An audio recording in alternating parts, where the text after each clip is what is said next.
আমরা কি গরম করতে চাই? এবং বৃষ্টির স্নানের মধ্য দিয়ে আমরা প্রোগ্রামটা শুরু করব। বৃষ্টিতে ভিজবেন? আপনারা ভাবছেন যে আসলে বৃষ্টিতে কিভাবে ভিজা যায়।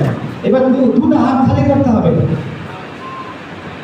খালি করতে হবে। একটা হাত এভাবে ধরবেন আর একটা আঙুল এভাবে ধরবেন। আমি যখন বলবো ওয়ান, তখন এক আঙুলে তালি বাজাবেন, রাইট? দেখেন বৃষ্টি পড়া শুরু হয়েছে। দেন আমি যখন পুরো তার দ্বিতীয় আঙুল, থ্রি বলবো তৃতীয় আঙুল, ফোর বলবো চতুর্থ, এবং ফাইভ বলবো পঞ্চম।